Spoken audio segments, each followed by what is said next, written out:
历经了9981的上飞机了。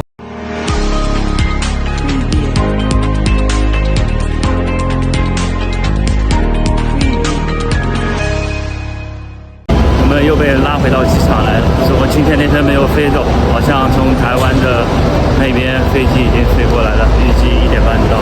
现在去机场接着办司机手续，然后还要跟他们去处理一下咱们赔偿的事。我们大家都在这儿。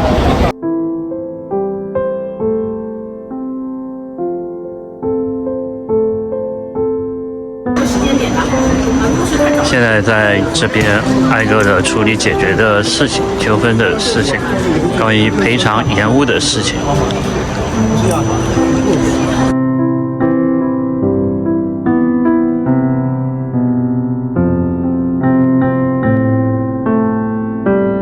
开始登机了，在机场滞留了有10多个小时，终于要登机了啊！背个包准备飞了。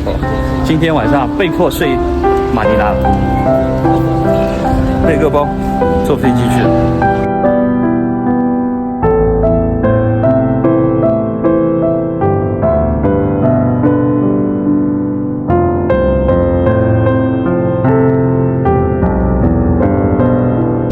历经了9981的上飞机了，都要飞4、5个小时吧，4、5个小时我们到菲律宾的首都马尼拉，陆陆续续的大家都上飞机了，终于坐上了亚洲航空的飞机。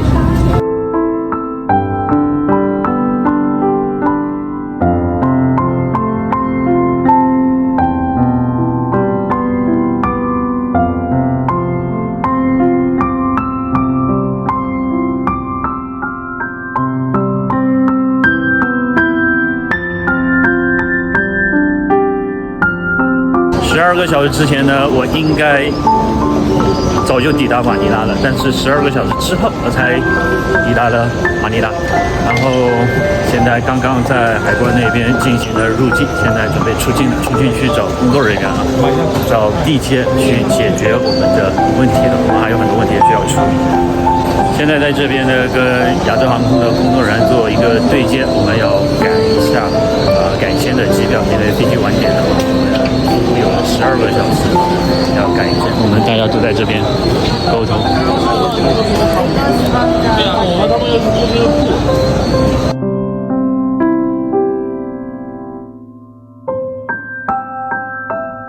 这个是亚洲航空的报开的一个证明。我们现在要到3楼，3楼就是出发大厅那边去更改一下信息。我们明天照样飞杜马盖蒂，不要钱，免费的。现在是晚上的10点半，那刚刚在那边整个情况呢是改到了明天早上6点多的飞机。那今天晚上只能在马尼拉 T3 机场过夜了。T3 机场有很多过夜地方，刚才去的另外一个地方呢，今天满了，没有地方，只能到这边做马杀鸡啊，休息4个小时加1个小时的按摩，它的一个费用是1188块，只能说在这个椅子上面躺着，总算有个地方休息一下啊！你看两个这前面的好基友在这儿呢，两个人已经在这儿唠嗑唠人生了，光线有点暗，看不清。他们明天飞科隆去了啊！我又是一个人单枪匹马的上路了，我明天要去杜马盖蒂 ，OK， 要休息了。